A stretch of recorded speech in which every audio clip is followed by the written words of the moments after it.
Hello friends, welcome to the new episode of my channel. আমি অরিত্র। এখন আমরা কথা বলবো হচ্ছে পুষ্পা টু দ্য রুলের ডিটেল রিভিউ করবো এই ভিডিওর মধ্যে। তো দেখুন, আমি অলরেডি ফার্স্ট হাফ কিরম লেগেছিল সেটা বলে দিয়েছি, সেকেন্ড হাফ কিরম লেগেছিল সেটাও বলে দিয়েছি। পজিটিভ নেগেটিভ মোটামুটি আমরা কথা সেখানে বলেই নিয়েছিলাম। আমরা এখানে আরেকটু ডিটেলে আলোচনা করবার চেষ্টা করবো যে ছবিটা এক্স্যাক্টলি কি থিমটাকে ধরবার চেষ্টা করেছে। তো যদি আপনারা একটু ডিটেলে গিয়ে দেখেন, Pushpa two is not about smuggling, it is more about the family. Actually Pushpa, যদি আপনারা ফার্স্ট ছবিটা দেখেন, আমি কালকেও একটা ভিডিও বানিয়েছিলাম যেখানে আমি রিভিজিট করেছিলাম, সেখানে আমি বারবার একটাই কথা বলছিলাম যে এই লোকটার একটা ভ্যালিডেশন দরকার। এই ছোটবেলা থেকে ভ্যালিডেশন পায়নি, নিজের বাবার নামটা পায়নি, পরিবারের নামটা পায়নি। তো পরিবারের কাছে কিন্তু সবসময় ইম্পর্টেন্ট, মা, বউ, ঠিক আছে, তারপর যে এক্সটেন্ডেড ফ্যামিলি আছে, ভাই ইত্যাদি, তারা কিন্তু তার কাছে ইম্পর্টেন্ট। ও নামটা চায়। দেখবেন ও অত পাওয়ারফুল হয়ে গেছে। তো ফার্স্ট পার্টের কথা আমি বলছি, অতটা পাওয়ারফুল হয়ে গেছিল। ও কি চাইলে ওর যে সৎ ভাইরা যারা ছিল, যেটা অজয় যে ক্যারেক্টারটা প্লে করেছে, তাকে কি ওখান থেকে সরিয়ে দিতে পারতো না? কিন্তু না, ও কিন্তু ওদের ভ্যালিডেশনটাই চায়। এবং দেখবেন ও গোটা যা যা কাজ করে প্রতিটাই কিন্তু নিজের মানে ইকুয়াল রেসপেক্ট পাওয়ার জন্য। এটা কিন্তু দেখবেন ভালো করে নোটিস করবেন। তো অ্যাকচুয়ালি সেকেন্ড ফিল্মটাতে এই যে ট্রেডটা আছে পুষ্পারাজের, সেই ট্রেডটার উপরেই কিন্তু সেকেন্ড হাফটা দাঁড়িয়ে আছে। এখানে কিন্তু ছবির ফার্স্ট হাফ এবং সেকেন্ড হাফের একটা মেজর চাঙ্ক, এই পুরো জিনিসটা বা যে ইনস্টিগেটিং ফ্যাক্টরটা, যেখান থেকে আর কি ছবিটা গল্পটা পেস নিতে শুরু করে, সেখান থেকে মানে ফার্স্ট হাফে একটা জায়গায় ইনস্টিগেটিং যেটা মোমেন্ট হয়, সেটা কিন্তু একটা ফ্যামিলি মেম্বারের জন্য। সেটা কি আমি বলছি, আপনারা হলে গিয়ে এক্সপিরিয়েন্স করুন। কিন্তু সে একটা জিনিস চেয়েছিল নিজের পুষ্পার কাছে, তো তখন সেইটা দেবে বলেও গেছিল, সেটা পেলো না যখন, সেখান থেকেও একটা ডিসিশন নিল এবং সেই ডিসিশনটাকে ফুলফিল করার জন্য ও কিন্তু সিরিজ অফ ইভেন্টস ঘটাচ্ছে। ঠিক আছে, তো এখানে কিন্তু একটা ফ্যামিলির মানে নিজের রিলেটিভের জন্যই কিন্তু করছে প্রথম হাফ, এবং সেকেন্ড হাফেরও মেজর চাং ওই অবধি। তারপরে গিয়ে ওই গল্পটা শেষ হয়ে গেল। তার পরবর্তীতেও যে ইভেন্টসগুলো ঘটছে, যেটাকে আপনার মনে হতে পারে যে আচ্ছা ওই গল্পটা শেষ হয়ে গেল, এটাকে টেনে টেনে পার্ট 2-তে নিয়ে যাওয়া হচ্ছে, সেটা মনে হতে পারে, যেটা আমারও মনে হয়েছিল। কিন্তু আমি যখন আরো মানে ভাবছিলাম এটা নিয়ে, সেখানেও যে ঘটনাগুলো ঘটছে সেটাও কিন্তু কোথাও গিয়ে ফ্যামিলিকে একত্রিত করার জন্য, ফ্যামিলি ভ্যালিডেশন পাওয়ার জন্য, ফ্যামিলির লোকেদেরকে প্রোটেক্ট করবার জন্যই হচ্ছে। তো কোথাও গিয়ে এই ছবিটা একটা ফ্যামিলির গল্প হয়ে গেছে কিন্তু, ঠিক আছে, পুরোটাই কিন্তু একটা ফ্যামিলি ইকুয়েশনের উপর। এবং ফ্যামিলি ড্রামা সিনগুলোতে ইমোশনস কিন্তু ওয়ার্ক করেছে। এবং রাশ্মিকারও কিন্তু খুব ভালো একটা যাত্রা সিকোয়েন্সের মধ্যে একটা ডায়লগ ইত্যাদি রয়েছে, সেটাও খুব ভালো। এবং রাশ্মিকা এবং আল্লু অর্জুনের মধ্যে এবারে সেকেন্ড পার্টে কিন্তু কেউ কমপ্লেন করতে পারবে না যে তাদের কেমিস্ট্রিটা বা তাদের প্রেমের জিনিসটা কিন্তু মানে প্রেমের যে অ্যাঙ্গেলটা সেটা ওয়ার্ক করেনি, এটা কেউ বলতে পারবে। ওদের হাজব্যান্ড ওয়াইফের সম্পর্কটা খুব সুন্দর করে দেখিয়েছে। আর যেটা আমি মানে কুইক রিভিউতেও বলছিলাম, যে প্রতিটা জিনিসকে ইন্টিগ্রেট করেছে স্ক্রিন প্লের মধ্যে। সে ফিলিংস গান হোক, সেটা কিসিক গান হোক, প্রতিটা জিনিসকে ইন্টিগ্রেট করতে করতে গেছে। আরেকটা জিনিস হচ্ছে, ছবিটা দেখুন ডিসঅ্যাপয়েন্ট আমায় কোথায় করেছে, অ্যাকশনটা কিন্তু সেই লেভেলের হয়নি। মানে প্রতিটা সিকোয়েন্সকে একটা একটা করে অ্যাকশন ডিরেক্টর কোরিওগ্রাফ করেছে, আউটপুটটা কিন্তু অতটা ভালো নেই। সেখানে কিন্তু আল্লু অর্জুন নিজের পারফরমেন্স দিয়ে, সোয়াগ দিয়ে পুল অফ করে দিয়েছে, কিন্তু অ্যাকশন সিকোয়েন্সেস গুলো সেইভাবে, মানে ধরুন ওপেনিং সিকোয়েন্সটা, সেটা অতটা ইনোভেটিভ কিন্তু ছিল না। মানে প্রথমে সোয়াগটা খুব ভালো, ইন্ট্রো সিনটা খুব ভালো, কিন্তু তার পরবর্তীতে যে অ্যাকশনটা হয় সেটা কিন্তু অতটা ভালো না। বা যাত্রা সিকোয়েন্সের মধ্যেও যে মারামারিটা হচ্ছে, সেটা কিন্তু পাতি তেলেগু ছবির মারামারি, মানে সেটা আমরা বহুবার দেখেছি, এরকম নাথিং নিউ। বাট যে অ্যাকশন সিকোয়েন্সটা খুব ভালো ওয়ার্ক করেছে, সেটা হচ্ছে প্রি ক্লাইম্যাক্সের যে অ্যাকশন সিকোয়েন্সটা। এবং সেখানে কিন্তু আল্লু অর্জুন পুরো গড মোডে গিয়ে পুরো ওয়ার্ক করেছে। ঠিক আছে, ওই অ্যাকশন সিকোয়েন্সটা আমি আগের ভিডিওতেও বলছিলাম যে ওটা কিন্তু আল্লু অর্জুন ছাড়া অন্য কেউ হলে করতেই পারতো না। ওটা পুরোপুরি ইললজিক্যাল একটা সিকোয়েন্স, বাট পুরোটাই কনভিকশন দিয়ে পুল অফ করেছে। এবার দেখুন আরেকটা কথা, এটা ক্রিটিসিজম ঠিক নয়, বাট কিছু পপুলার প্যান ইন্ডিয়া ছবির কিন্তু ছাপ পুষ্পা 2 এর মধ্যে দেখতে পাওয়া যায়। যেরকম কান্তারার একটা জিনিসকে কিন্তু রিক্রিয়েট করবার চেষ্টা করা হয়েছে।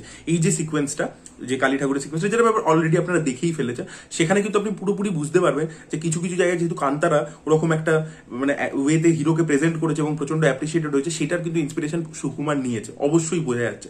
এবং তার সাথে আমি আরো একটা জিনিস বলবো, যে কেজিএফ এর থেকেও ইন্সপিরেশনও দেখতে পেয়েছি। এই যে বিদেশে গিয়ে ডিল করা, ঠিক আছে, এই যে হেলিকপ্টার ইউজ করা, এই যে ব্যাপারগুলো। তারপর আরো একটা দেখবেন পার্টিকুলার শট আমি বলে দিচ্ছি আপনাদেরকে, কেজিএফ এও সেকেন্ড হাফে জাস্ট যেখানে সেকেন্ড হাফটা শুরু হয়, যেখানে ওই ডায়লগটা ছিল ইয়াসের, ভায়োলেন্স ভায়োলেন্স ভায়োলেন্স, ওই যে ডায়লগটা ছিল, সেখানে ইয়াস দেখবেন উঁচুতে দাঁড়িয়েছিল আর আমাদের সঞ্জয় নিচে দাঁড়িয়েছিল।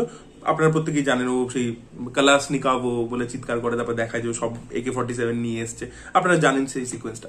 তো এখানে জিনিসটাকে ওরকম এক্স্যাক্টলি কপি করে দেওয়া হয়নি, কিন্তু এখানে যেটা করা হয়েছে, যে ওখানেও দেখবেন একটা ফ্লেভার অফ ডার্ক কমেডি ছিল, এখানে পুরোটাকেই কমেডি দিয়ে পুল অফ করে দেওয়া হয়েছে। কাইন্ড অফ একটা ডামশারাটস টাইপের একটা সিন রাখা হয়েছে ফাহাদ ফাজিল এবং আল্লু অর্জুনের মধ্যে, যেটা আপনাকে ডেফিনেটলি ওই যে যেভাবে সিনটার কম্পোজিশন হয়েছে, আল্লু অর্জুন উঁচুতে দাঁড়িয়ে আছে, ফাহাদ ফাজিল নিচে দাঁড়িয়েছে, ওটা আপনাকে কেজিএফ এর কথা মনে করাবে এবং ফাহাদ ফাজিলেরই নিজের ছবি আবেশমের কথাও মনে করাবে। ঠিক আছে, ওটা পুরোটাই কমেডি দিয়ে পুল অফ করে দিয়েছে ফাহাদ ফাজিল এবং আল্লু অর্জুন, খুবই ভালো কাজ করেছে।